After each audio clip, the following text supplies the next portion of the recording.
Hey, what's going on, everybody? And now it is time for another wonderful episode of the Bill Bert Pod.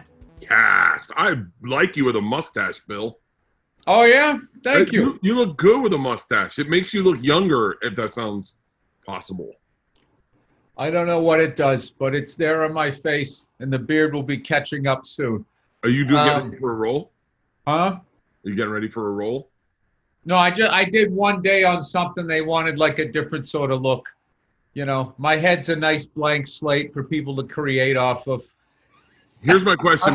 I've seen Bill in many looks. I've seen you lose weight in a week, new mustache. You know what's fucking hilarious? Oh, by the way, the great Mike Young is our guest here. You know what's funny is I had the exact same look for like the first 40 years of my life. And then once I shaved my head, then I was like, oh, let me do this, let me do that. I also started to get a little bit of acting work. So I'm a big fan of wigs. I love them. Yeah.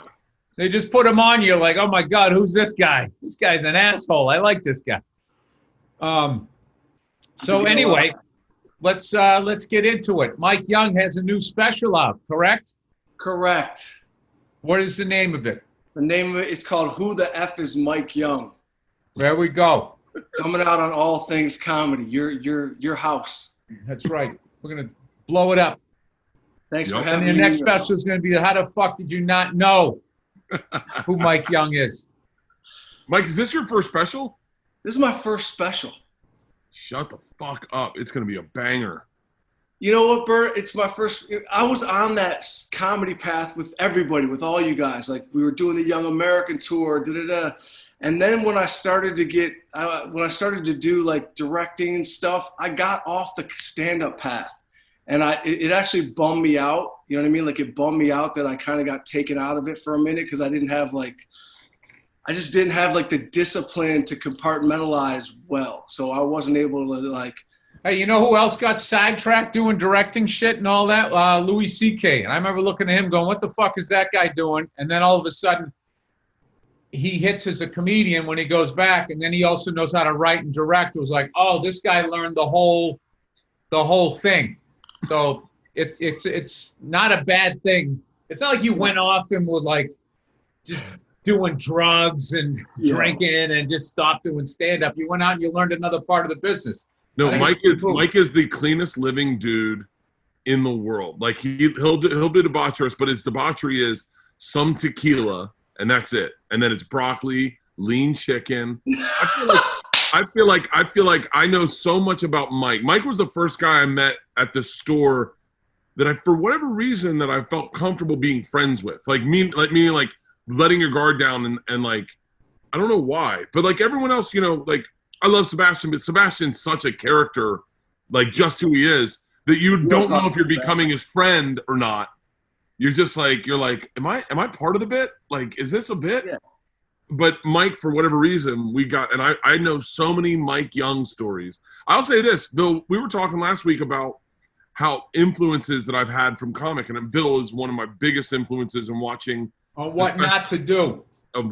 Shit. But Mike Young has a joke that made me change the way I write, because it was a joke that it was like, the joke was, the punchline was just so real, it happened. And I was like, oh, sometimes if you make something so real you can smell it, you can taste it, then that is the funniest thing. You know what joke it is, Mike? No, but thank you, Bill. The joke is it's my favorite. It's one of my favorite jokes. You ever have that kid growing up who whenever you wanted to do something mischievous, he always wanted to take it too far, and you're like, oh, this guy's gonna be a psychopath. And you'd be like, hey guys, let's go TP Brenda's house. He's like, yeah, and then we'll kidnap her fat dad. Yes, that, by the way, that is based in truth, Bert. That is one of my boys. Yeah, man, I grew up outside Detroit, so to say that I don't have shady friends that did real shit, thanks for saying that, though. Dude, the way you tell stories is so vivid. It's so, and maybe it's just from spending as much time with you as I did, but I remember one of the most touching stories was when your dad was dying, and he was afraid that he didn't leave you anything, So he wanted to teach you the business. So you put him in the back of a car, and he made you drive to all these junk. What was it? Junk. Scrap. We were in the scrap metal business. So my dad was a scrap peddler. So I mean, if you want the short version, is my dad's got like a week. It's sad, but it's real. My dad had about a week to live, and he was in the bed. He was on oxygen. The chemo wasn't working. It was pancreatic cancer. It was all bad, just all bad. But he was, he still had to keep business going without letting scrap metal was like an underworld business in Detroit. So like vultures would come at you if they thought you weren't going to be around. So my dad is like, Michael, get in the room, come in here. And he calls me into the room, and he's like, tell your brother to go start the car. And so my brother goes out and he starts the car. My dad's like, go in your mom's closet and get the shoebox. And I go and I get a shoebox, and he's like, take $15,000 out of the shoebox and put it in an envelope. And I didn't even know there was a shoebox. I knew my dad was like in the cash world because there was always like hundreds around. Like I could always take some cash. And he was always cursing the government. Fuck these guys. They're always pinching me for a penny. Fuck them. I always knew it was like some kind of a street business. And I take $15,000, I put it in an envelope. My brother's outside with the car. My dad's on oxygen. He's like, I'm going to get in the back of the car. You get in the car with your brother. Don't tell anybody I'm in the car. I don't want these guys to see me. You're going to go to the scrapyard, which is on 8 Mile, like famous 8 Mile. We go down to the scrapyard on 8 Mile. He's like, you're going to go inside, and you're going to see Vern. And like Vern was like this old Italian guy, short, squatty. He's like the first person you see when you get your scrap weighed. Like they weigh it and then they pay you for it. So I go in, I got the money in, I got an envelope of $15,000. I'm 19 years old. I walk in, and there's Vern, and he's like, how's it going? And he knew my dad was sick, but he didn't know how serious it was. He's like, how's your dad? I didn't tell him that my dad was in the car. I said, it's not good, but thank you, blah, blah, blah. Vern, he hands me a hard hat, like a yellow hard hat, like we're about to go into a construction zone. He goes, put this on. I put the construction hat on. He puts the construction hat on. He fucking walks me out to like the scrapyard, like the outside part of it where there's cranes lifting cars into a smash compactor where fucking Jimmy Hoff is disappearing. There's mounds of brass and new steel everywhere. It's loud. And we're just kind of like talking like maybe 5 feet apart. And he's like, okay, now. And I just give him the money. He stuffs it down his pants. Like he like puts it in the front of his pants. And he's like, let's go back in. And basically, I just always took that story as kind of two things. I was like, first, my dad was still like handling business, knowing that he wasn't going to be here a week later. And it was also his way of letting me know that if we keep this business going when he's gone, you have to make sure that you always pay Vern if you're going to get the brass. Because brass was worth 90 cents a pound back then. And that was like a huge thing. And we would be driving around with like tons of brass in the back of a dump truck. I'd be driving a dump truck at fucking 15 years old, unloading brass in a scrapyard. And that was just like, that was like a testament to like what my dad was already thinking like, make sure the family's okay. This is how business is done. It was like a relay handoff. And but I'm an idiot. What'd you give him the 15 grand for? Because every month, there's not even anybody around, and I'm like scared to say this out loud, but like every month was a brass pickup, right? So scrap metal, all the deals were handshake deals. No, there was no contract.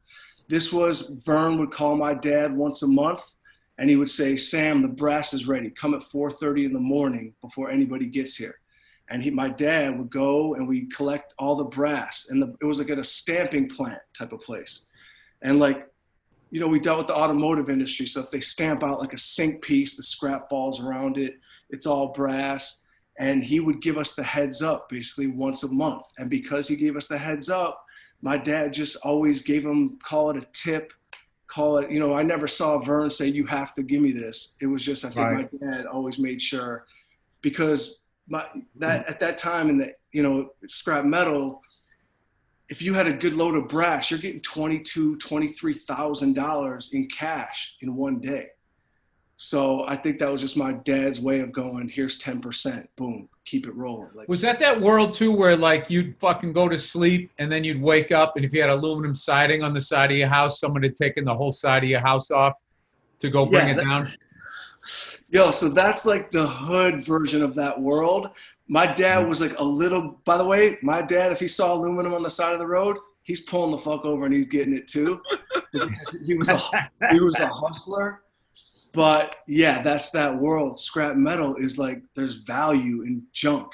So my dad would walk around with like this little like magnet all the time. And he Dude, you know what that kills me? Just living out here in LA, they got some amazing homes out here. And if there's a really old one and some young kid would come in and want to flip the house, these guys are taking all the stuff out, acting like it's junk. And then they take it down to downtown LA and there's the old door place. There's the fixtures ones with the handles and the hinges. There's the bathroom stuff, all of that. Like I went down there like on my house, you know, I bought an old house with a lot of character, which means it was a piece of shit, refurbishing all of that. And I went down and I thought I had this unique piece of it was made out of brass, all in one piece door handle thing. Yep. And I restored the whole thing down, you know, where I got it back where it was shiny, used that brasso and all that and took the whole thing out. When I went down there one time to try and find pieces, I went down and saw 3 of the exact same door handles that I had going for about $750 each. And I was like, wow. But I also, after that, I paid attention to when people were redoing, they would redo these houses and these builders were making two times money. The stuff they were taking out and selling, acting like they were throwing it out to the flipper, and then they come in with this Home Depot bullshit. 100%. Yeah. There's a famous story too of there was an amazing craftsman house in like Pasadena, and some heartless fuck bought it, and whatever he paid for the house individually, everything that was in it, just like the lights alone were worth more than what he paid. He took it all out, sold it, and then just threw Home Depot shit in there. And people who loved the house found out about it. And whatever the name of the house was, it was called the Rape of the Something Something House. Some celebrity bought it and then spent a bunch of money having to rebuy all that stuff to put it back on. It was one of the most like how much are you just into fucking money? Those heartless people. But it shows got into that. It's fascinating. Yeah, it shows you nobody wants to do the dirty work though. Like that scrap world is like those are the people who don't mind picking up the scraps. Like it's a mentality, right? And they're making a ton of money, and they're usually people who have cash in the bank, and they're not like high profile. They're not about flashy shit. They're like the millionaire next door. You know what I mean? They're just they're willing to do the dirty work. And it pays. Well, I read this book one time when they were talking about Al Capone, and all the smart mobsters thought he was a fool, walking around with this canary yellow suit, going on TV when he became like a celebrity, and all like the smart ones actually were taking their scams and gradually becoming legal. Of course. Because I used to joke with my buddy, there's you want to get, if you're a thief, your business model, if you're going to be successful and get out of jail, is you eventually have to get to the legal side of stealing. So then you don't have to hide your money. Because if you look at like banks and everything, that's just loan sharking. It's all the same game. And then people are like, well, a bank doesn't have to break your legs. It's like they don't have to, because now what they're doing is legal. They can just use paperwork. A loan shark breaks your fucking legs because what he's doing is not backed up by a governmental body. But it's all the lottery, banking, all of that shit is just street scams made legal. But then the banker can drive down the street, look at this brand new flashy car, and then the gangster's got to have the shit in the walls, and it gets annoying. Like, man, I could buy that car 10 fucking times, but I can't, or I'm going to jail. I want to be on the legal side of lying and stealing, which is the corporate side. That's crazy that you say that, because one of them, where I got that joke about my friend who's like, then we'll kidnap her fat dad. that kid went into the illegal world for his whole life. He's my, best friend growing up. He decided just to take that route, but cut to, he's 48 years old now, whatever. And he's like, Mike, I got all this money. I don't know what to do with it. I can't even move. I can't do anything.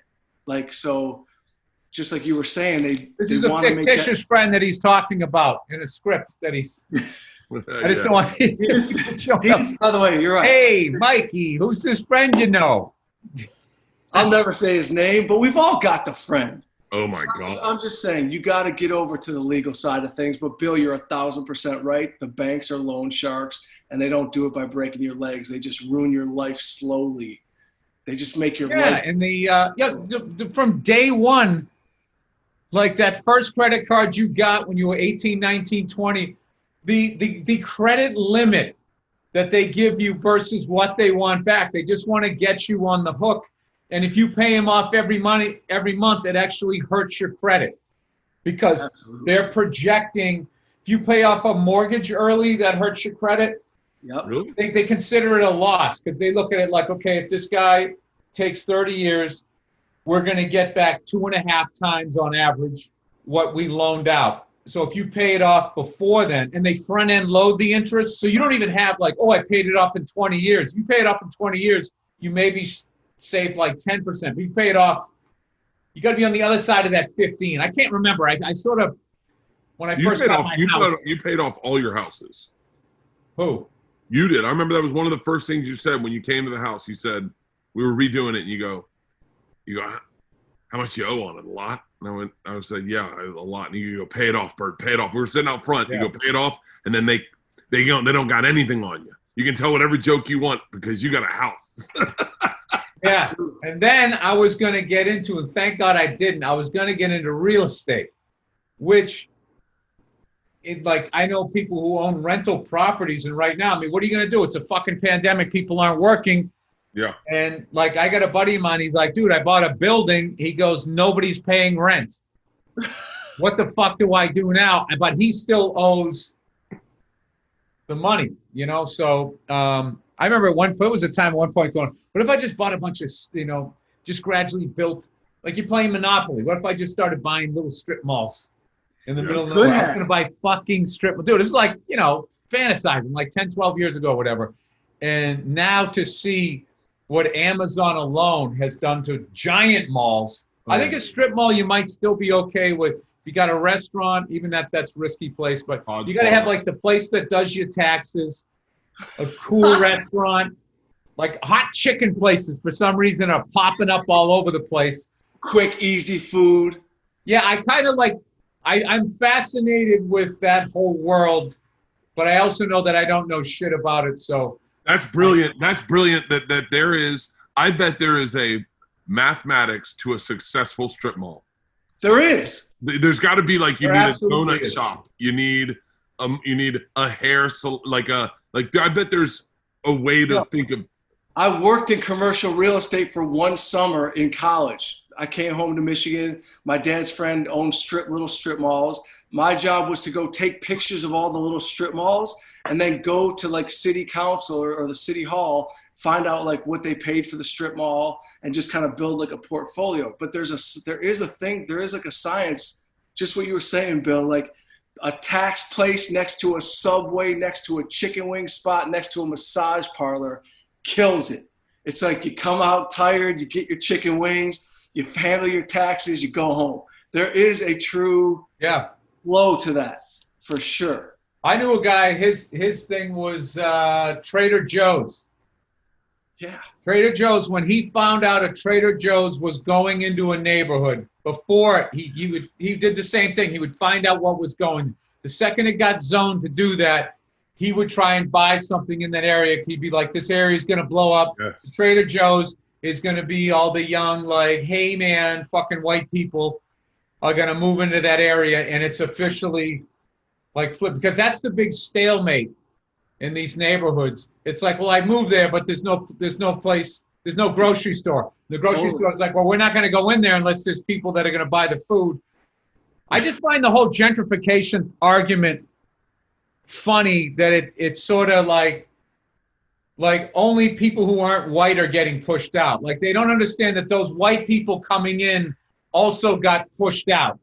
Like everybody is getting slid over.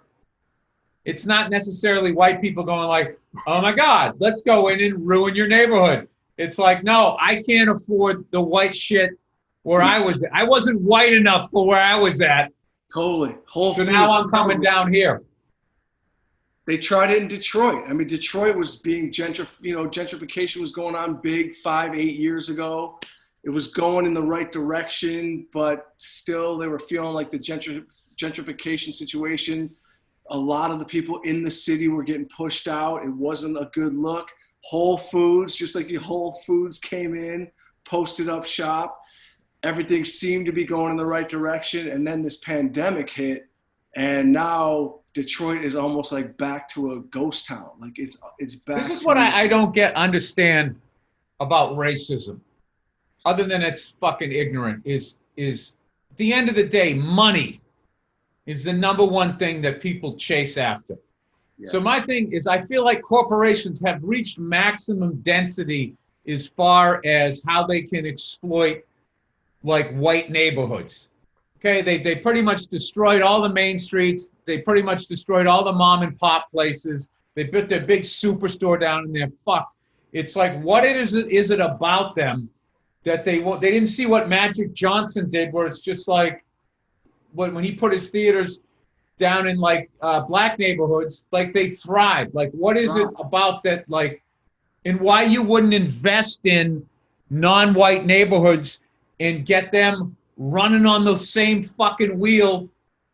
Totally. You got white people running, get them a cubicle, and then you get a position, you wear a Michael J. Fox tie, and then you buy a new car, and then you're on the hook and you're done. Why they would ignore 40, 50, 60 million people that they could like make money off of? Yeah. Who spend money. I don't get that. Right. And historically, like, you put a theater in a black neighborhood, they're going to see the movies, shit's thriving, right?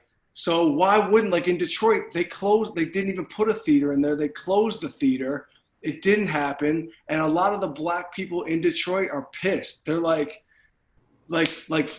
fuck you. We love to get out and we would be out spending our money doing our shit. But now you got this shit flipped upside down with a bunch of hipsters on bicycles and fucking fake art students. And like, we don't even want to get in the mix now. Like, there's all this like preaching on both sides of the aisle.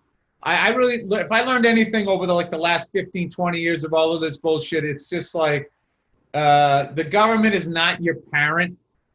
You know what I mean? And you just can't be like, Mom, how come you didn't fix this? Like, regular people have to. What I'm talking about is like why am I saying corporations have to do that? Like, regular people should invest in these types of things. And like, just watching every city that I'm watching, like seeing these tent cities, seeing people like mental problems, like just walking down the fucking highway. Yeah. Like 2 times this week, I actually called 2 times this month. I called 911 because someone was walking down the fucking highway having an argument with nobody. It's like they're gonna get hit. And I always think that's somebody's brother, sister, whatever. Yeah. So I just, and then I hope that when the cops get there that, nothing goes bad. You just hope, but you can't just have somebody going down the street. But I think there's been like a real, like, I don't know. We're not viewing each other as fellow countrymen right now. That's the message. We got to stop this. That's the message that's not getting out, which is a bummer. It's like, I hate to be preachy like love is the answer, but I grew up in a mixed neighborhood, straight up, like black, white, Middle Eastern, punk rock, rock and roll. I was in 7th grade when the busing system changed in Southfield, Michigan. All the black kids from Detroit got bused into our school, and it was like we were all just playing ball, having fun. It was like the most fun, and we all remain friends to this day. And my little core group of friends are still like, yo, why are people not getting, like, obviously I don't have the fucking big answer. Nobody does. Nobody does. But you know what's great about the internet is everybody thinks they have the answer. I know I have the answer, but like, just being friends. It's almost like what Chappelle said on SNL. It's almost like give a crackhead some ice cream. Just fucking be cool with your brothers out here, because people in the streets, they can sense BS all day long. And just like, you're not the one, I hate to say it like this, but like Bill, me and you, Bert, we're not the ones pretty much that we're not getting shot if we're not doing dirt. Like right. There's Barry Gordy's house that looks like a fucking shopping mall is literally, there's a bowling alley in it. It was for sale for $250,000. And I was like, I got to get this house. Like, how is no one buying this house? And everybody's like, the neighborhood. Everyone's like, the neighborhood. And these houses are so beautiful. They look like the nicest houses in Bel Air that are in Detroit. Yeah. And I'm thinking to myself, I'll take the bullet. Like if it's in the thigh or like the calf, I'll be the one to test the neighborhood. How are you going to let a giant mansion, and it's this mentality that's gone across the country of this fear. There's like this fear. And it's like it's called Palmer Woods. It's like the nicest neighborhood still. I think a lot of that's going to change as far as like, I think out of this pandemic, this is totally just shithead who doesn't read theory here. I just think that like with all of this Zoom technology and how used to this that we've gotten, like Bert, I can't even remember doing this fucking podcast sitting next to you. And like this, to me, this is what the podcast is. I think that it's going to open up people the ability to of people to just live in all of these states they would never entertain. Different cities are going to start to blow up. And I think with the presidential election, you might see states that used to be blue go red and go like the other way as far as like just sort of a shuffling of people. Because I got to be honest with you, when those fires were going out here in LA, I was looking at some places, and I came on this place in fucking Memphis, Tennessee. Dude, it was like 20,000 square feet. It had, I think I talked to Bert about this. It had an indoor pool.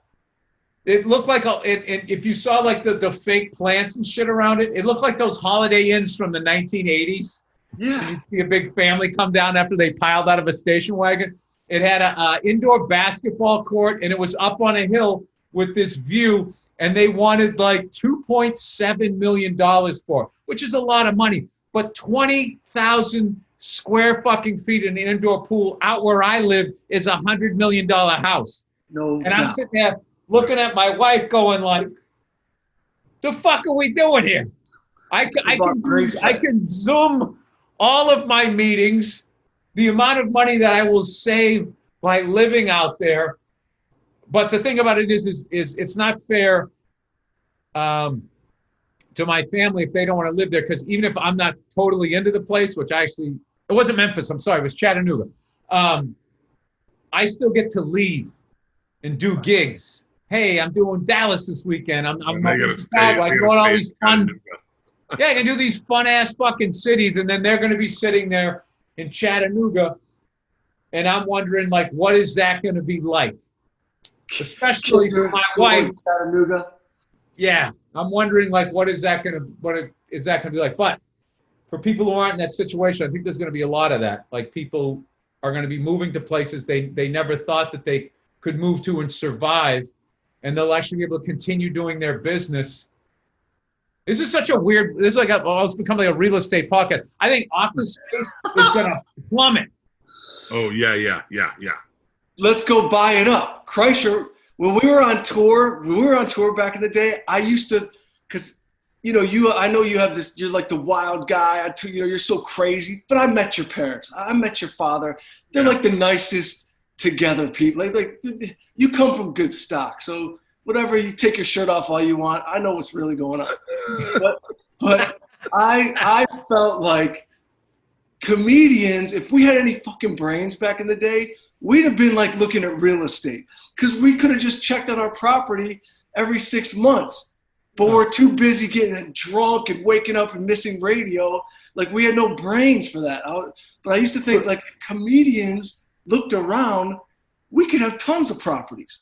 Totally. I long time ago, like in 2004, I was working Hilarities in Cleveland, and he was the only show in town on that. He had the Indians, the Cavs, and the Browns. The people would come in for that, and the game would be over, and they left. It was a fucking ghost town. They used to have to, like, security after you did your show that night would walk you over to Euclid Avenue and whatever haunted-looking hotel he was sitting at. I remember one night sitting there. Across the street was this giant fucking apartment building, and you could just feel like, I was like, this is gonna turn around.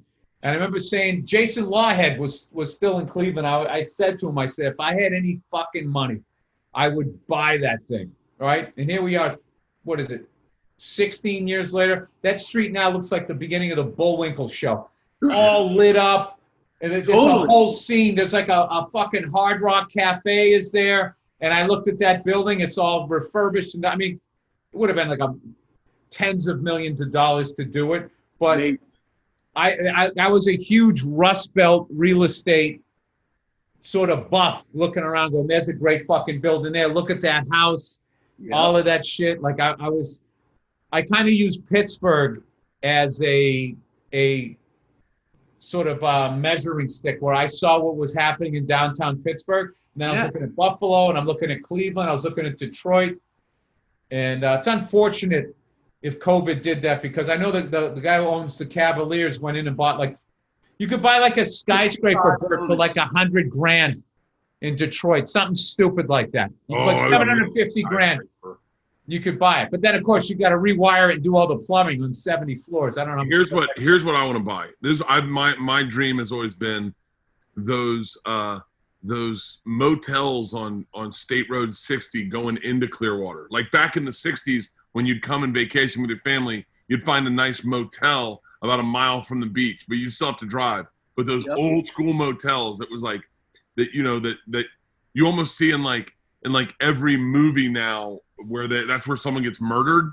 Yeah. I wanted to buy those and figure out a way to turn them into something and they're all. No, but if you redid those things and you did them and they had that old school sort of look about them, but you could also still plug your iPhone in and everything, sort of do like a resto mod type of thing, and have like cool lighting and a sick ass bar in there, and you could actually make it a place. If you could get a liquor license, and you had a really cool bar there, and then the rooms were really cool too, but also, dude, if you give some fucking young kid, they got the little rotary phone thing there in the to call the front desk.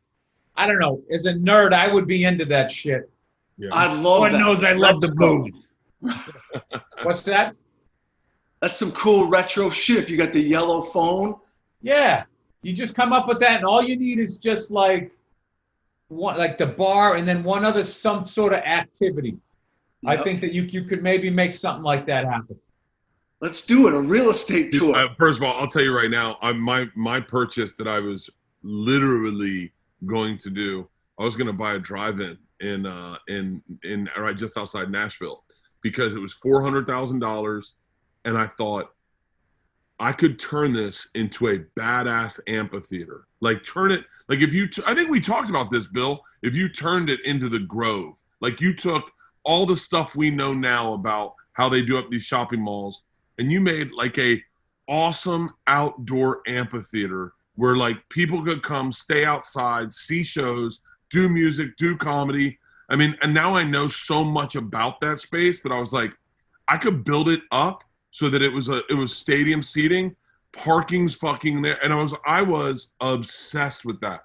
And then my wife's like, my dad's got a saying. He tells me, he goes, buddy, there's a lot of shit you don't know about. Whatever reason you know how to tell a joke, just stick with the stuff you know how to do. He was like, I'm a big believer in that, because I was just sitting there there goes all Bert's I didn't wear a shirt fucking money.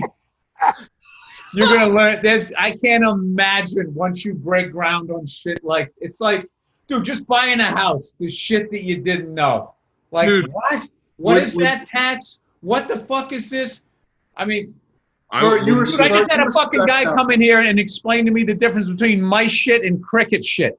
This is the type of stuff that you learn when you fucking, that's old shit. And those right there, I know it looks like rodent drum, that's a cricket. It's like that old flyer bit. Got that? That my old dad Richard goes, Pryor bit. Everything's $500 when you get a house. yeah. Richard We Pryor did, used to have that bit. when I started making a little money, I got approached to start a liquor company. And I'm like, all right, I go to my dad and he goes, well, there's one thing you know about, it's booze. He's like, that's right.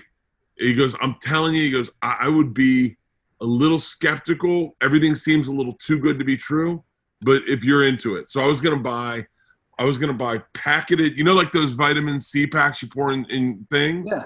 It was packeted vodka. So it was little packeted vodka like that you could throw in your pocket, take to a game, and then it was really cheap. You could print your machine vodka on it, throw it in your pocket, take it to a game, take it on a flight, crack it open, pour it in. I'm fucking there. I'm in. 125. They have vodka that in powder form? In pouch form. It was in the pouch. So you'd rip it open and pour the vodka into the thing. So I'm in. 125 grand initial buy-in. By the way, that's all the money I have at the time. And so I'm like, I'm in. So we set up the deal, and we're like, I'm moving forward. And my dad's like, remember, slow, but go slow, buddy. Don't just give them the money. Go slow. So I'm on the phone with the guy, and I'm like, this is awesome. And they're based out of Florida. I was like, fuck yeah, I'm from Florida.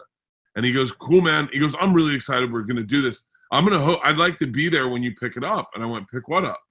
And he goes, the vodka. And I went, what? And he goes, I don't store it for you. I just make it and then sell it to you, and then you have to take it and distribute it. And I was like, oh fuck, dude. This close to buying $25,000 worth of vodka and not knowing I needed a warehouse, I needed a truck, I needed to sell it, I needed to move it. I thought I was doing it in works with them. I was just buying it from them. So do you know how excited they were to get a $125,000 whale on a Ponzi scheme? Because that's what that is. Oh, and I'm sure it's shit vodka. You didn't buy a piece of that company. That's the Russian mob that owns that shit over in Clearwater that you don't know about. We did the same thing. I have a flip-flop line. I do my own flip-flops. And it just came from this I like this flip-flop, and they stopped making it. And then I hit up the company, and they're like, well, we can make it. And I was like, well, can you make like 20 of them for me, and then I'll just buy those. I don't care what they are, because I really like the flip-flop. And then they were like, well, why don't we make a line, and then you can market to your fans? And so I was like, great.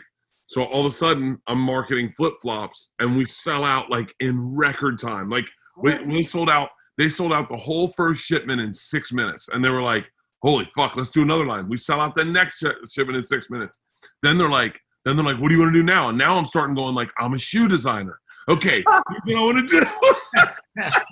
Why not? My dad goes, "Stick to fucking flip-flops, asshole. That's all you know." He's like, "You don't know shit about shoes." And then my wife, they made a house shoe that we really liked. And we're like, we'll do a run of house shoes. These house shoes are comfortable as shit. Bill, you have a pair, I think. I don't know. Leanne sent you a pair. Oh, she did? All right. Yeah. But I know. I'm the worst, dude. I'm the fucking worst. Yo, I know what you should have. Have a robe. You need a robe. Come on. Those are a little expensive, but you could get those made, Bert. You would sell a lot of robes. Do you remember, hey, Bill, do you remember when Matt Frost started making robes? Oh, those were great. Those were amazing fucking robes. He made bathrobes that he got licensed from all four sports, major sports here. And you would have I got a Red Sox once. It was a blue with the Red Sox, and on the back it was number 14 and said Rice. It was the Jim Rice one. I got one for Bartnick. It was the Pirates one. That guy who pitched the no-hitter on acid. I got that one for Bartnick. But they look great. They were awesome robes. Yeah, they were awesome. Sportsrobes.com. Sportrobe.com. So is that still a thing? That's his thing. And I remember but then here's the thing I love about Frosty is if you went to a baseball game with him, he wore the robe to the baseball game because he was marketing. So everyone would be like, dude, badass robe. He'd be like, sportrobe.com, sportrobe.com. And so you had to walk around with a homeless person in a robe at a baseball game. Yo, so how about this about Matt Frost? Matt Frost didn't want to represent me as a manager or anything, but Dan Gilbert, who you're talking about in Detroit, who bought all the buildings, we ended up working together. He actually he produced the movie, one of the things that I wrote and produced with him. Matt Frost was selling his road company he was looking to sell it to Fathead, which was one of the companies that Dan owned. Matt wouldn't give me this time of day ever. As soon as that situation was going down, I get a call from Matt Frost. I'm like, is this the Matt Frost like from comedy? He's like, yeah, listen, I own a road company, and your guy over there who owns Fathead, they're thinking about buying me out. You need to put a good word in. I'm like, could you like book me on the road maybe? Like dates? That's how I know Matt Frost. I don't even know him from comedy, but he reached out. You would have done that, and that's how business works. No, give me a call, Matt. I'm a comedian. But by the way, I did put a good word in with Fathead, but I don't know. I don't know whatever happened with Matt Frost. Matt Frost is one of my favorite human beings alive. Yeah. He used to make me laugh so hard. One time we go down to Hawaii and Matt had just sold his company, right? So like little backstory, Barry Katz didn't want the touring part of his company, so Frosty bought it, right? It was called New York Entertainment. And so that was the touring part of his company. Barry sells his company, and Matt takes all this talent, which, by the way, is led by Dane Cook at the time. I think Bill was probably a part of New York Entertainment at one point. I know I was. We all went through that. We all went through that. Matt sells it to CAA for like millions, and we're in Hawaii, and he goes, you know what, man? I'm going to fucking treat myself. I'm going to extend my stay 8 days. And I'm like, 8 days seems like a long time to be in Hawaii, Matt. And he's like, nah. I said, I'll tell you what, I'll extend my stay another 4 days and I'll hang out with you. Day 2, we are sitting at breakfast, bored out of our fucking minds, and Frosty goes, I feel like I should get a job or something. You could have retired right there. He goes, I don't know what I'm doing down here. I want to get like a day job. I feel like I'm bored as fuck. I'm not doing shit. Matt Frost makes me giggle, man. I miss that guy. Is he still in entertainment? I haven't. Yeah, he's over at CAA. Yeah. He's a CAA. He's in New York. Right. Frosty, right after 9/11, Frosty's one of the most like not paranoid, but like a little like me, like anxiety can creep in and then build a fucking spider web in his head. I remember one time he was like, Bert, I was supposed to fly out to LA. I'm not making it. I said, why not? And he goes, this is my confirmation code for my flight. It's D3ATH. And I went, what's that? And he goes, it spells death. I'm not coming. So then right after 9/11, Frosty bought a full-blown hazmat chute and the tube where you could slide 40 stories down. He had that in his office. So if anything happened, he could throw in his hazmat suit, take the tube out the window, slide down to the fucking street. Oh, that's another level. Yeah. Paranoia. Yeah, I love that. Another level. Man. I got off a flight. I was supposed to do Captain Brian's in Marco Island. And I was all set. It was my first trip down there. And I didn't know Captain Brian, but like Callum was like, it's the best place. You get to go fishing. You're going to love it, blah, blah, blah. And Captain Brian, I didn't know him, but I kept getting messages like, hey, man, find your way to radio. Get yourself a car. I don't even know where the fuck Marco Island is. So I'm like, I'm already anxiety ridden. I'm terrible with directions. I really don't rent a lot of cars. I'm thinking this could go south. I'm headlining, but he's treating me like nothing. I'm starting to get paranoid, and I'm sitting on the tarmac in LA on a Virgin flight, and the pilot comes on. He's like, we have mechanical difficulties, and it's going to be a while. I start checking the weather in Marco Island. Thunderstorm. Now I'm triple panic. I'm getting texts from him. You'll find, don't worry, take yourself to radio in the morning. I'm like, what? In my mind, I'm like, I'm lost on Marco Island. There's no one to take care of me. I don't know where I'm going. I got off the fucking flight. I canceled my weekend in Marco Island. I got off. It was a very big move, but I was so panicked and I was so like lost with this guy. And all I had was Brian Callen's like vouching for me, which, you know, that doesn't mean anything to me. I can't be lost in Marco Island. I got off the plane. I never went back. How mad was the club owner? He was mad, but he wasn't that mad. Like, to be honest, Bill, I wasn't selling tickets. I mean, I'm not selling tickets on my own right now. That was like the greatest read of he was mad. You were like, he was mad. He was mad. He was mad. He was mad, but He wasn't that mad. A local guy sold more. I knew exactly how mad he was by the way you said it. It was brilliant. Dude, Captain Brian one time, he comes in. Now I want to give a fair representation of Captain Brian. Captain Brian is an entrepreneur if he is anything. That man has had 9 different hats of careers. He was a fishing guide. He's a business owner. He's a smart dude. He had a restaurant where he would go out fishing, bring the fish in to sell at his own restaurants. He was catching all these fish. And then he thought, if I do comedy, if I bring in D.L. Hughley for a weekend, it'll pack out and I'm going to sell every fucking table worth of fish. Because by the way, his food is fucking awesome. Right. But he's also he's an idea guy, right?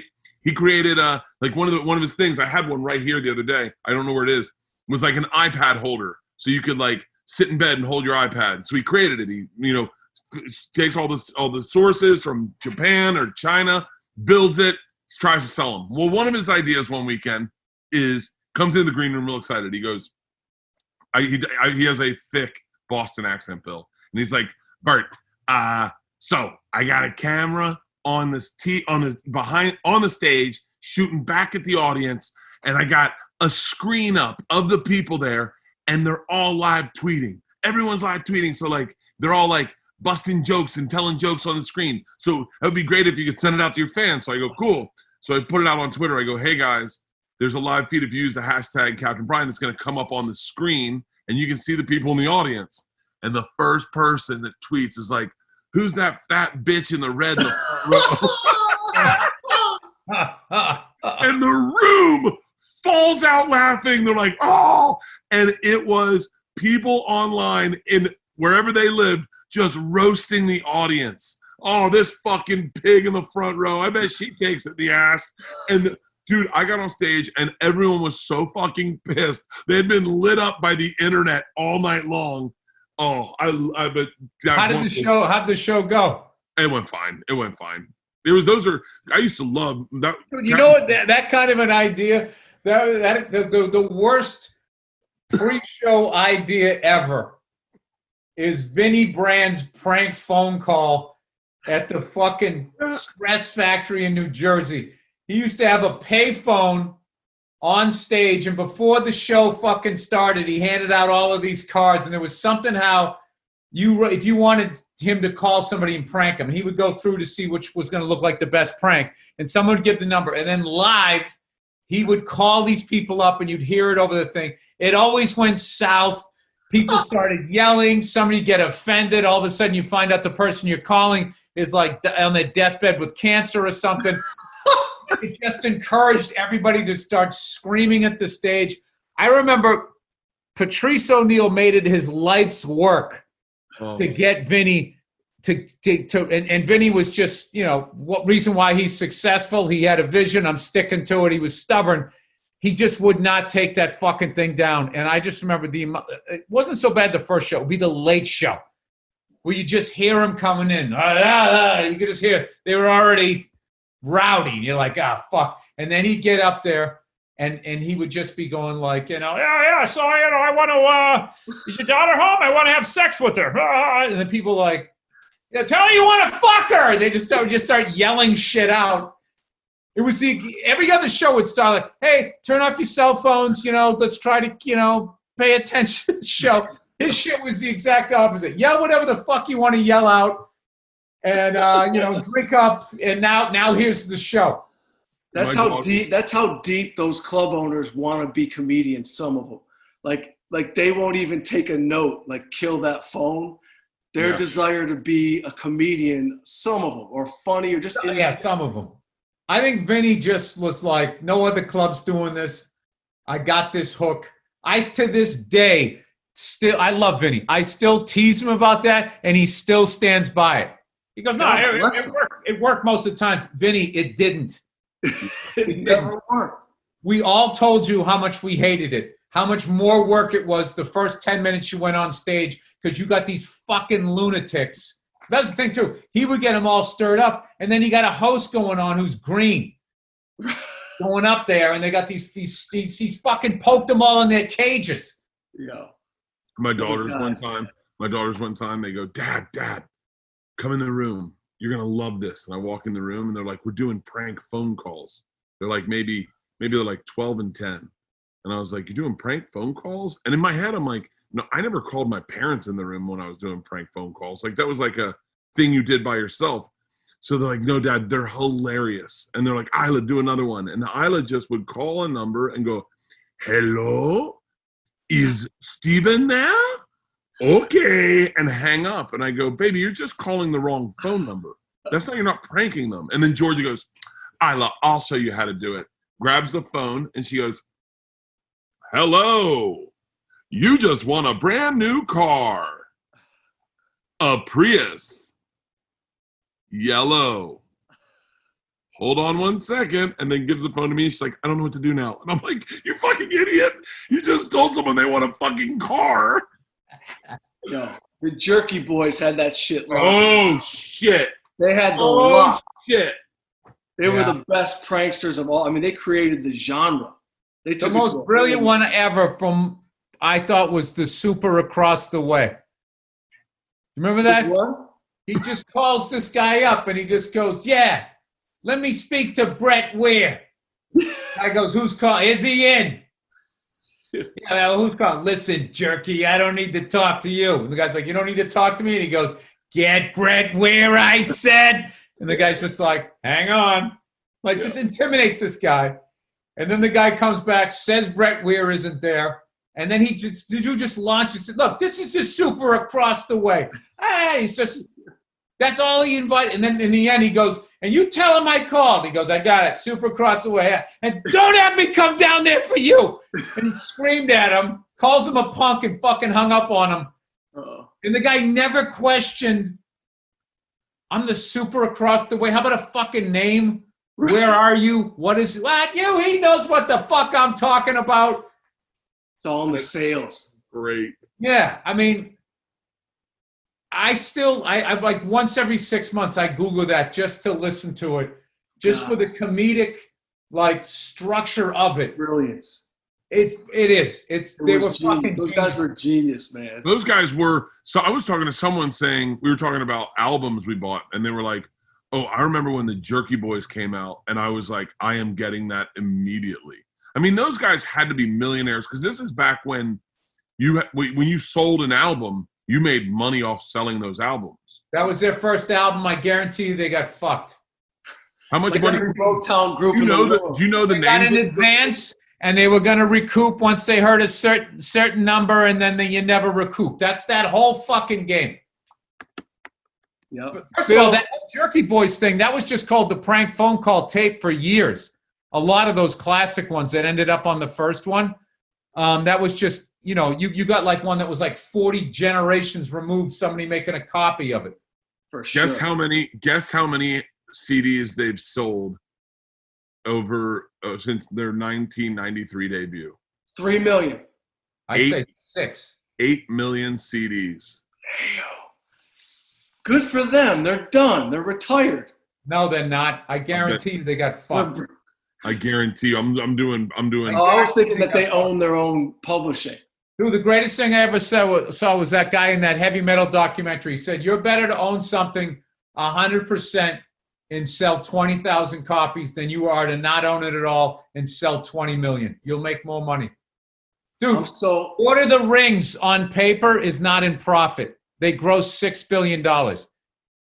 And there's lawyers out there trying to say that they spent $7 billion on billboards promoting it. That's no, there's no checking.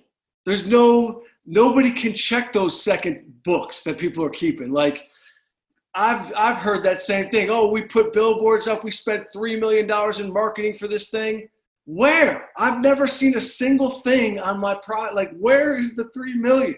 Oh, and back in the day when you do a comedy CD, like I remember they were like, I was going to do one with, I'm not going to say who, I was going to do it with these people, right? And they were like, I already made the thing. I just wanted them to promote it and get it in stores. This is how long ago it was. I need to get in at the Virgin, man, right? So Cool. they wanted to own the CD. They were going to give me advance, but they were going to own it. It's like, I don't want to give up ownership. And then they go, well, ownership shouldn't be that big a deal for you. It should be about exposure.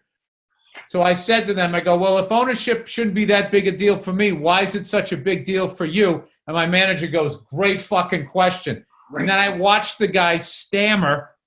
And then what he basically said was, well, look, we just put out so-and-so CD and it flopped. So it's like, so what? I got to make up for the fact that you thought that guy's fucking CD was going to sell? And then that's what they just end up doing is, and you think you're in business with them.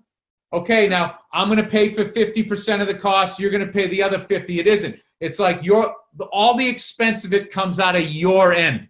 Yep. So you look at it like, oh, I get 60% off the net and you get 40 off the gross, but all the expenses are on my side. So all of a sudden they're making more than I am because I got 60 off the net.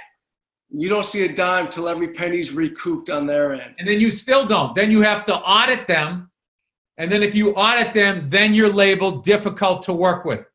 That's how it goes. There's like an internal email that goes out like, Burr is difficult. Boom. And it just goes to all the record label heads. Their big thing is they act like the accounting part of the company is this separate entity that works on its own. Yeah. So like in this business, like it's not abnormal to go in, pitch the sequel to your movie in one part of the building while your lawyer is in litigation in the first one. And they always act like, yeah, we don't know what's going on. That's accounting. We don't know what's going on. What the fuck you mean you don't know what's going on? It's your fucking company. Yo, I've heard you talk about like ownership before, and I'm like, Bill's got it right. Like, that's why I love where your mind is at with all things comedy, like run by comedians, with comedians. That's why we started it. We started the fucking thing because we were seeing the businessmen coming in and they were offering that same behind the music deal. Hey, Mike, you come in, you bring your podcast on, the exposure we're going to give you, we're going to own your podcast, and you're going to hand everything over to them. They're going to be laying in, I'm not saying they don't work, but they're stealing, and they're going to be in bed while you're going to have to, in 80 years, you're still going to be on the fucking road trying to hustle as they're getting checks from what the fuck you did, which I'm not saying they shouldn't get something, but right. Like I tried before this whole pandemic, I was telling every young comic out there, if you start a podcast, never give up ownership. There is no fucking reason to ever do that. This is this new lucrative thing. If you do, there was like fucking agencies who rep talent were trying to start their own podcast networks, and there was nobody stopping them. Nobody fucking stopping them, and it's just like, it's almost like it's a young comedian, but it's also like that comic mentality of like, we're so hungry, we'll do anything coming up, and we're just like, we're like come into the business like hat in hand. You're just so thankful to get any sort of stage presence, but at some point you have to understand that you've become a commodity. Right, you got the power. You have to believe in yourself. I hope some young comics are watching this shit.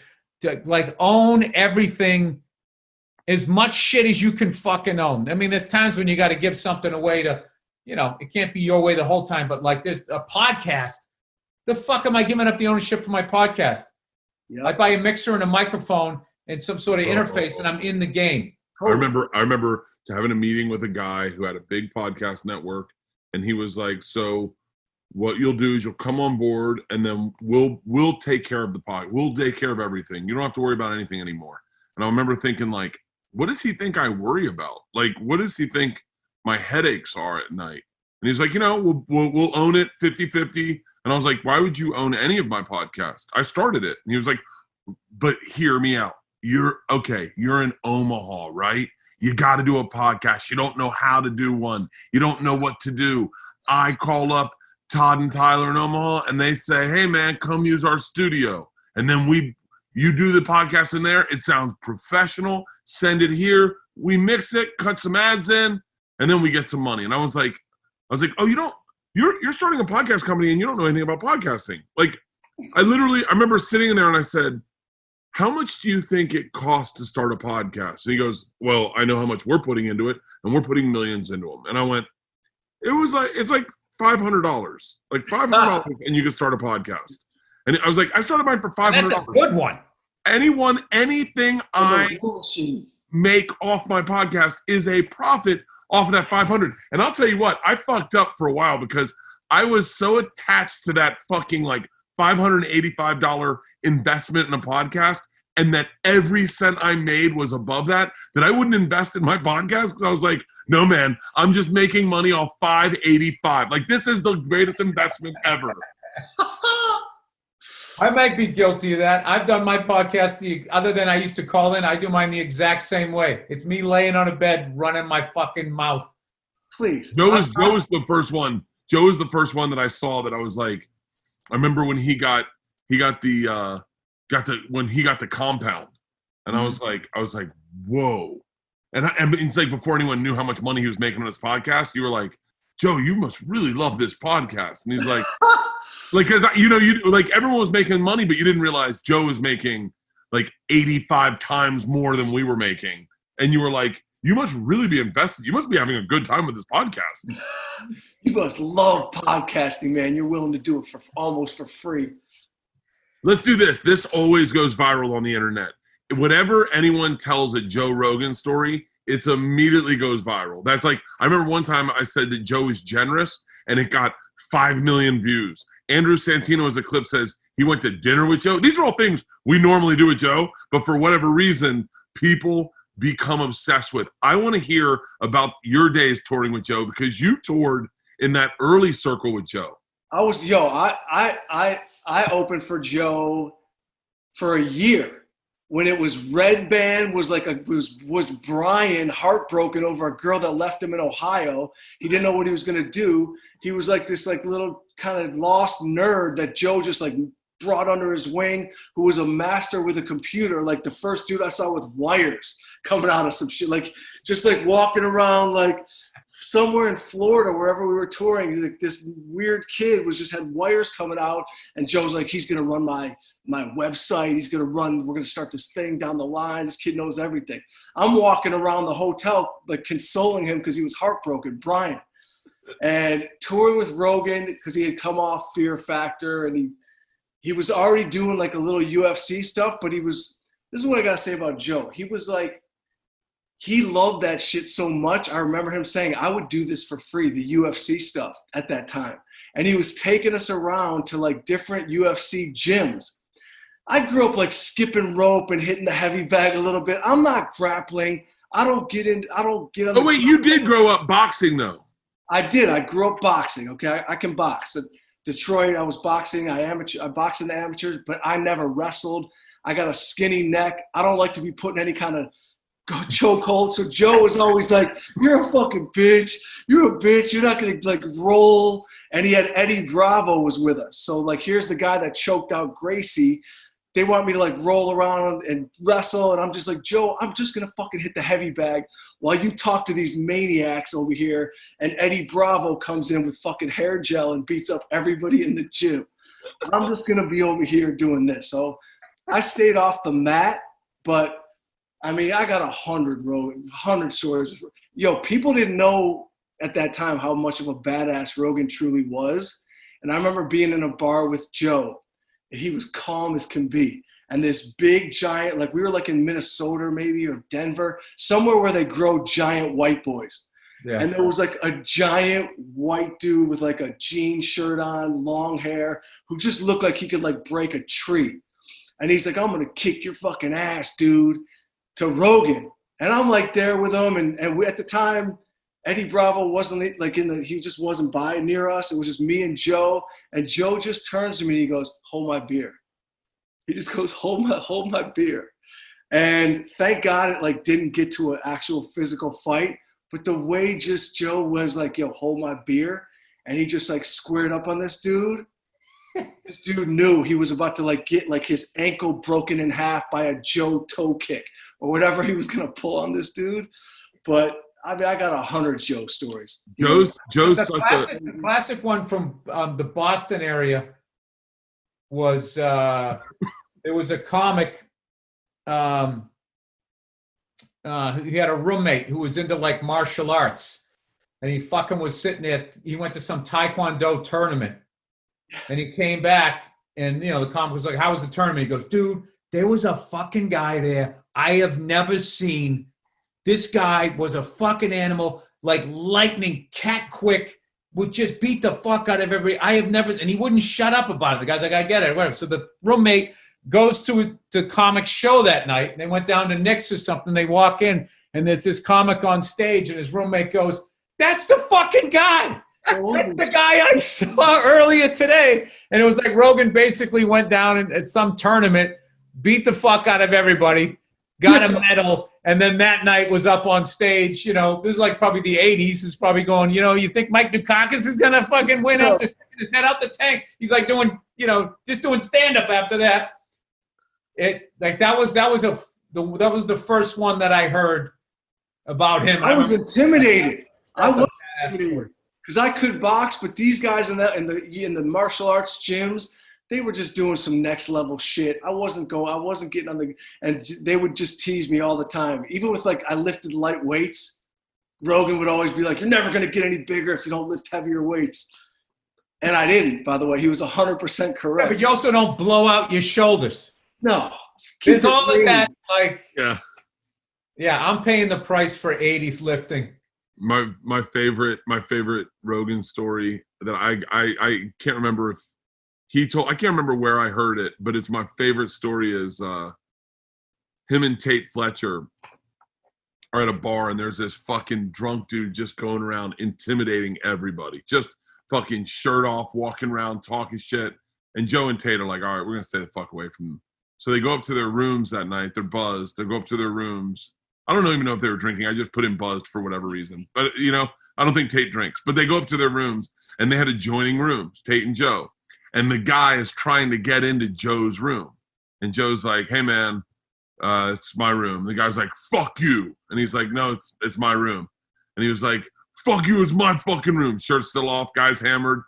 Tate goes in and gets in his room, right? And Joe goes, "It's my room." And Joe goes in the door and walks in the door, and the guy's livid. Joe shuts the door, and he's banging on the door. "Fuck you. Get out of here, pussy. I'm going to fuck you up. I'm going to fuck you up." At the time, Tate's fucking legit competing in the UFC or whatever.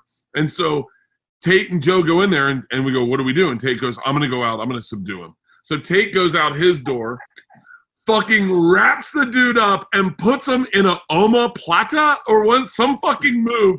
Joe comes out and starts commentating. The security shows up, and they're like, "Is there any problem?" The guy's still struggling, and Joe goes, No, it's cool. My buddy here is a UFC fighter. He's going to put him in an omoplata and choke him out. And Joe said, the look on the guy's face like, "Wait, what's happening to me? What's happening to me?" And Tate chokes him out. They put him in the elevator and send him down. That is, Tate had has Tate ever tussled with you at all? Have you ever felt Tate? No, I went up behind Eddie Bravo one night drunk, and I thought I could take him down. And I went up and I just went, "Hey, what if and Eddie so quickly spun on me and touched me with those fucking fat hands and was like, "You're mistaken.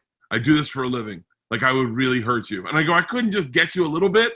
And he had me in a fucking clinch, his neck is fucking unchokeable.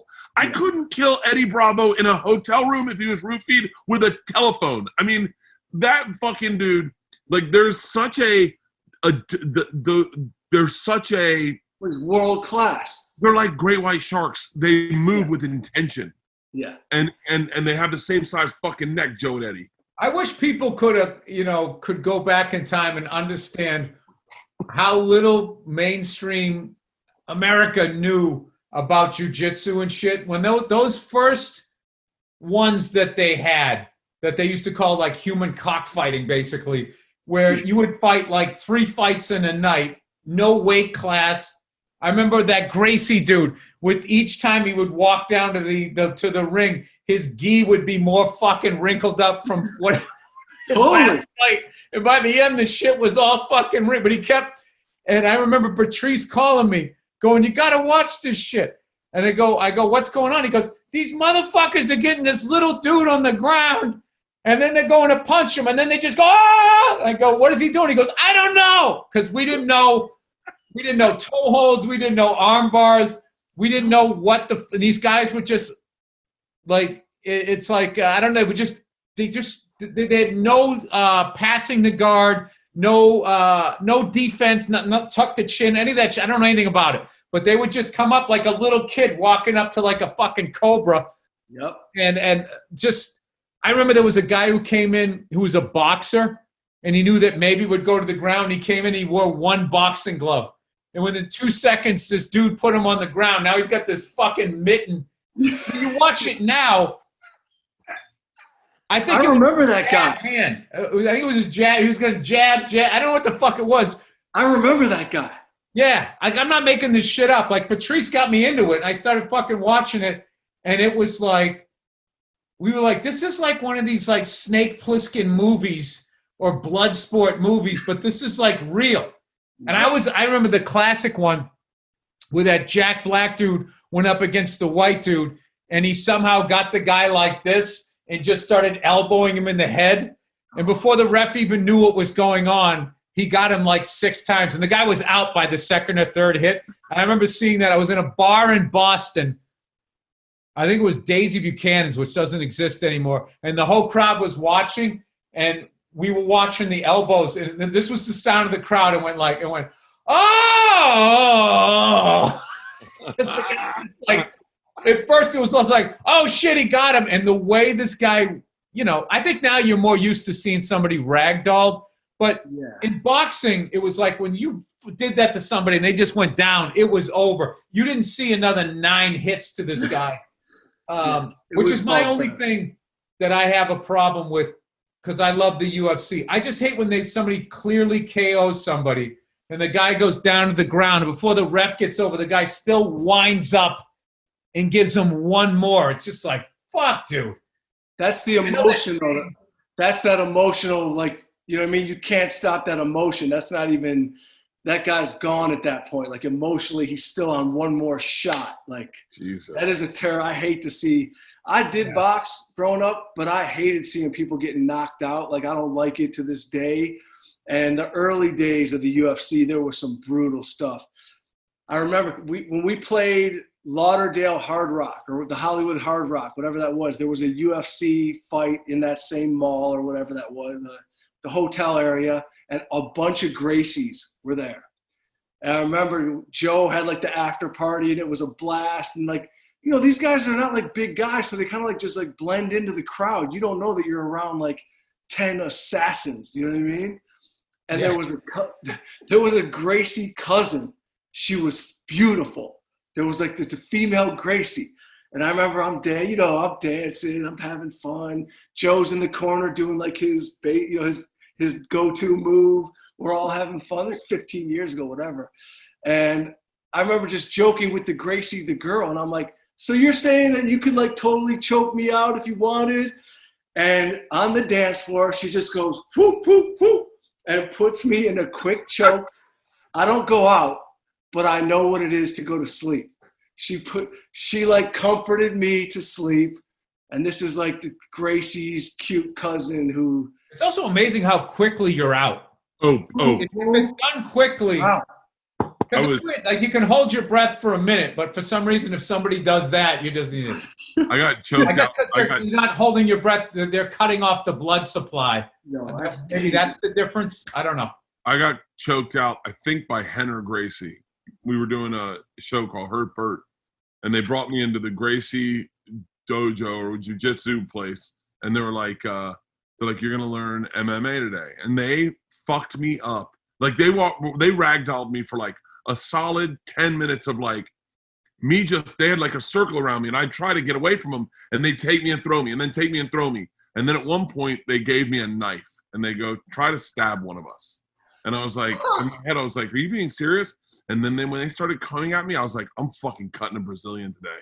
And I went and tried to stab, and they grabbed my hand, smacked it out of my hand, grabbed the knife, put it to me, flipped me, and choked me out with my own gi. They grabbed my gi and went, whoop, and I mean, I'm a grown man who thinks he can defend himself, and I just went, no, no, no, and went to sleep.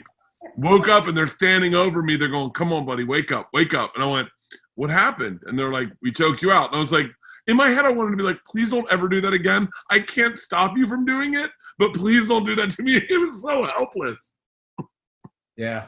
Bill, did you ever do any of that? Bill, have you done any of the jiu-jitsu martial arts stuff at all? Never long enough to remember it. I did, I went in the 90s, I went down for like a month or so. And it was just really, it was not professional. It was really early on in the whole teaching people jiu-jitsu. And I remember this guy going, he could barely speak English. Skip the hip, like this. Skip the hip. It's like this is good. Like this is no good. Like the whole thing. Like this, good. Like this, no good. And there was some woman there. I forget what happened, but she somehow like separated her rib cage or something and was like wheezing on the ground. And it was like pilot season, and I was coming home with like bruises. I'm like going, what am I doing here? That this business has stuntmen. Yeah.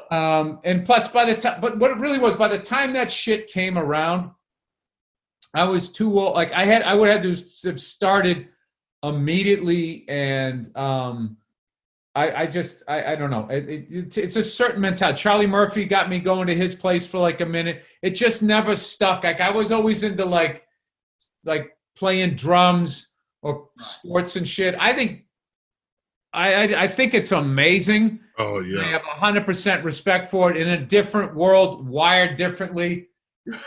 I mean, I think I would go down and do it, but like as much as I like it, and I love watching it and shit, I have no desire. Right. Getting on the ground just to start the move isn't easy. I liked fighting when I was younger. I really enjoyed it and shit. But then I got older and I just mellowed out. It's like, I don't want to fucking... If you've ever been punched in the face as a kid, I feel like as you get older, you don't want that anymore. Like, you just don't... Like, if you know what it is to really get blasted, you don't want it. It's not fun. Oh, dude, Joe one time, I was telling him I was having a problem with anxiety, and he was like, you need to get into jiu-jitsu. He said, contact. You have a problem with confrontation. I think if you get in the ultimate, confrontation, which is fighting another man, I think it'll really loosen you up with your anxiety. So it was my 40th birthday, and he says, I'm going to set up you and Joey. So me and Joey go over to meet with Eddie Bravo and talk about taking lessons. Now, I am unaware that Eddie Bravo is the fucking Zen Buddha master of jiu-jitsu. I don't know anything about jiu-jitsu. So I go over to meet up with Eddie Bravo at 10th Planet or 12th, 11th Planet, whatever it is, 10th Planet. And he shows up and everyone's rolling and everyone's like, everything's moving very fast. And Eddie shows up and he's very calm and he has a black eye. And I go, what happened to your eye? And he was like, huh? I said, you have a black eye. And he goes, I do? I said, yeah. You don't know you have a black eye? And he goes, I don't know, man. And like he really just passes it off. And I'm like, hold on, if I got a black eye, that's like a fucked up week for me. Like I can't just get black eyes. Like, and I go, did you get that from rolling? He goes, yeah, sometimes you get popped and no one did it on purpose. And I'm like, all right, I'm out. Joey ends up taking the fucking lessons and ends up going to jiu-jitsu. And I think Joey's like fucking graduated in belts since in the last 8 years. He's like legit can roll and he's lost weight from it. And I'm like, God damn it, man. If I had just not been terrified of getting black eyes. There is something to that physical confrontation and like calming your anxiety in close spaces. You know what I mean? Because in comedy, we're always in a bar or a club or, you know what I mean? So there is something to that. It gets you loose. Yeah. Sure. But. Yeah. When was the last time you almost got into a fight? Me? Yeah. Oh, I don't, dude. I'm 52. I don't. No, but I mean, no. I'm just asking. Like, when was the last time you got into a confrontation with someone? Like all the time. But as far as like it actually escalating to like a fight, the Bills game in the bathroom when that guy shoved you. Yeah, that was bad. That was that one. There was no, I'm not like, dude. I'm not a. Yeah, dude. I have no problem walking away from shit. Like some guy, you're a bitch and you're a this and you're that. It's like, oh, am I? I think I'm doing pretty good in life. Yeah. I appreciate your input. I never had that. I've been disrespected. I need to fucking blah, blah, blah. Like, I don't give a fuck. Oh, that's a young, go ahead, Bert. No, wait. Do you want to hear something fucking crazy that happened? We're getting ready to go on tour this Thursday, I guess. And we're all going, and the people I tour with are a very diverse group, not on purpose, not by any woke reason. It's just who I like to hang out with. And my bus driver's black. So my bus driver shows up and he's wearing red shoes, red pants, red shirt, like all red. And I'm like, I mean, it looks like a lot of red to me, but like it doesn't stick out crazy. And we're walking through a fucking parking lot, and a group of young black kids roll up on us and gangbang to him. Like, what's good, fool? Like whatever. And my bus driver just kind of like gangbang, a fucking porno thing. I don't. No. It's gangbang is what they do out here. No, they bang. And my bus driver just said something to diffuse it. Like I'm not a blood or whatever. Or like I don't check it. Or he said something like lingo to diffuse it, and they're like, all right, yo, whatever. I dialogue from Sanford and Son for the White Cup. But I was I love that blown show. away that is a possibility, a slice of the black experience, is that if you wear the wrong color or the wrong hat and you're in a neighborhood, that someone may step up to you and go, now it's time to fist fight or worse. And I was floored by that. I was floored that if I didn't know the lingo that something bad could happen. I was so... You never saw Colors? I did, but I didn't think it was real. I kind of broke that down for you. That was I didn't think that was real. I thought that was like, yeah, sure. All black guys have big dicks. Oh, that's because they had a redhead playing a Mexican in that thing. That's why. They had Malachi in that. By the way, he pulled it off. He pulled it off in that.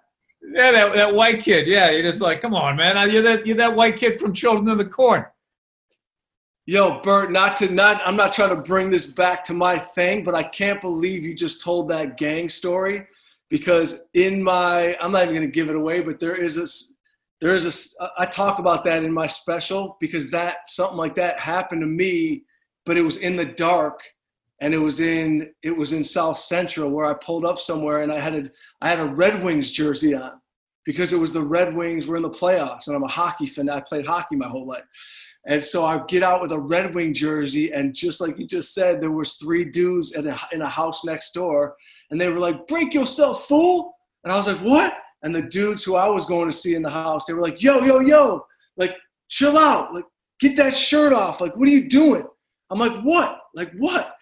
And it's real.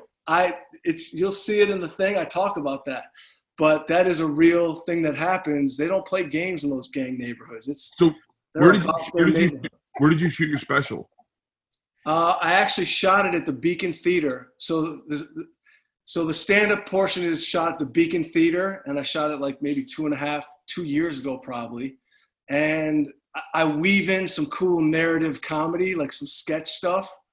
So it's like weaved in and kind of makes sense. Like I'm talking about girls, and then all of a sudden we go into like this sketch of, a girl I can't get out of my place who's under the age of 30. So, but I shot the stand-up portion was at the Beacon. Hey, can I pat myself on the back? Can I pat myself on the back and tell you a badass story, Bill? Yeah, sure. So, by the way, if you don't want this in, Mike, we'll edit it out. But this is a good fucking story. Oh boy. So I am on a flight from New York to LA, and I'm sitting next to this smoke show. I mean, beautiful, beautiful. Bert, I love you for this. Beautiful. I mean, I said to her, what's going on? And she goes, I just got back from Tibet. And I was like, really? And we're just bullshitting. We're drinking. We're having a good time. And she's like, you seem cool. We should hang out. And I was like, oh, no, yeah, I'm married. And she goes, I said, why? And she goes, I don't know. I'm like, I haven't really had sex in a while, and I'm just looking for a fucking good time. I'm looking for a good time. And I go, can you trust me? And she goes, what? I said, I got the guy for you. I go, he's good looking, he's cool as shit, and he's a fucking blast. She goes, really? I said, how about I just give him your number and you guys just go out, have a drink, and see what goes down. She's like, all right. So I call up Mike. I go, Mike, I got a fucking smoke show coming your way. She just gave her your number. She's going to hit you up. Mike calls me 2 days later. He goes, you're a fucking god. You're the best friend I've ever had. I mean, listen, you put it in if you want, take it out. I don't really care. I mean, yeah, I got a girlfriend, but she'll be fine with this. This was years ago. But the bottom line is you were like the last person I thought was going to hand me off something from an airplane. It just was weird. Like I knew you were drinking on the plane, and you're like, you're not going to believe this. You don't have to say anything. I already set it up. I'm like, what kind of setup is this? Yeah. And all of a sudden, this girl just shows up, and it all goes down like, without conversation. And I'm like, I can tell you this: if I was the one sitting next to her, it would not have gone down. Yo. It would not have, I would have looked at her going, you're a smoke show and you're just sitting here trolling for dick. You either have a dick or I'm going to lose a kidney. Yo. This. Get the fuck away from me. By the way, I was a little nervous because it was so easy. I'm like, Bert paid her. She's an escort, but Bert doesn't even know what that looks like when a girl says that. Like, the whole thing felt off, but it went down and he called me, Bill. He goes, it was great. And I go, hey, hang on one second, buddy. I go, I need all the details like it was me. Tell me what happened. Yeah. He goes, well, we started off with a shot of tequila and it moved forward from there. You know what's funny? I just saw for the 9 millionth time that debate on the internet of, well, how come if a guy does it, he's a stud? If a woman does it, then she's a whore. And it's just like, because that's the game a woman has to have to get some dick. She's really just sitting there. I haven't had any dick in a while. Can I have some of yours? Well, I'm married. I'll give you my friend. Okay. Oh, by the way, a guy to get laid, the level of fucking, except in this story, but the level of work involved. No, but don't get it twisted. And at any point, it can go off the fucking rails. By the way, you're 100% right. I got fully used. I got used. I didn't have to have any game. She was willing to go with Bert into a airplane bathroom. Obviously, something was going on with her. She needed something, and I just ended up getting used. So that's there was nothing special I did. But thank you, Bert. I hope the greatest, easiest handoffs in comedy history, and that was in the middle of like. Oh, I got one for you. One time I was on a plane, right, and I'm sitting next to this woman, fucking gorgeous, and has an even more beautiful personality. Totally outgoing, funny, cool as shit. And I'm just sitting, you're just waiting for the other shoe to drop going, what? They don't make them like this. Yeah. So finally, towards the end of the flight, I'm like, fuck. I go, listen, I got to just say this. Like, I don't think I've ever met a woman as beautiful as you with an equally as beautiful, like your personality is unbelievable. And then she goes, oh yeah. She goes, I used to be fat. Dude, I fucking died laughing. She was fat, so she had to she couldn't depend on her looks. So she actually fucking became a human being. Yo. Learned how to interact and make some bullshit conversation. And then she dropped all the weight. It was fucking amazing. That makes all the sense in the world. That makes all the sense in the world. She had to develop a personality. That's hilarious. Yeah, it's, I don't know. That's funny because I always wanted, like, I couldn't figure out what the angle on a bit was. I was always trying to create a bit, like, because my match, like, with a girl, like, my match is, like, a fat, funny, insecure chick. Like, that's my personality match. Like, those girls that are just, like, fun, like, why aren't we kicking it? Like, that is the match. Like, the world is upside down. Like, no, I don't. I don't know. I have a. I don't know where the bit is, but no, but there's something there where that's just I don't have the I never, from the time when I was young, way back in the day, when I would come out to LA. I never understood those people going and sweating those chicks that used to go to Sky Bar. I'm like, they are fucking nightmares. Yep. Nightmare. They know how pretty they are, and it's just like the extra level of like Keith Robinson used to say it. Beautiful women walk around, they have an attitude like they have their own TV show. And they're not handling it well. You know, some people get a TV show and they're fucking cool. Like, so I kind of had I don't know. Also, plus, you know, walking around with fucking orange hair. I was probably thinking in my head I was going to strike out anyway. So probably, you know what? Probably 60% of that was my bullshit, but 40% of that, there's some truth in it. The only way you got them was by insulting them.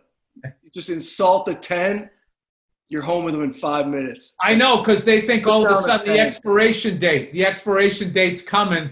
Starts creeping in their head. Yeah, in their head. Oh, wait a minute. I've seen the expiration date happen on beautiful women where they start getting to the age where no one's buying them drinks anymore. And I used to say to Leanne, because Leanne had this one friend that was a model and was a smoke show. And then as she got older, you could see that things weren't happening and young guys didn't pay attention to her. And I said, it's like watching Superman get locked out of his house. He's like, fuck, how do I do this? That window. I love it. You can't build it on that. You can't build it on your looks. So you got to go, unless you're going to, I don't know, get married early. I don't know. This is going off the rails here. We're almost up against it. Let's promote. Where can these people see the special? All Things Comedy. All Things Comedy Network. All Things Comedy YouTube. Yep. November 16th. It comes out. It's called Who the F is Mike Young? And yeah, man, I appreciate you having me on the network. And that's it, man. I enjoy the special. There's stand-up from the Beacon. There's some interwoven narrative. It sounds cool as hell, man. I'm definitely up. I'm off the road, not up. I'm off the road here for a little bit. So I'm going to definitely check that out. November 16th, the great Mike Young. Thank you so much for coming on. You, brother.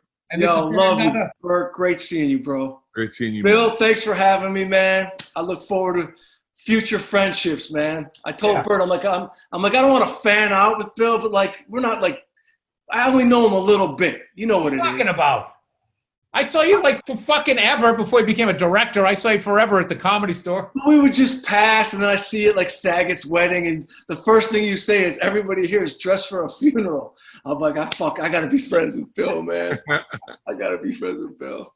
Saget's wedding was fun.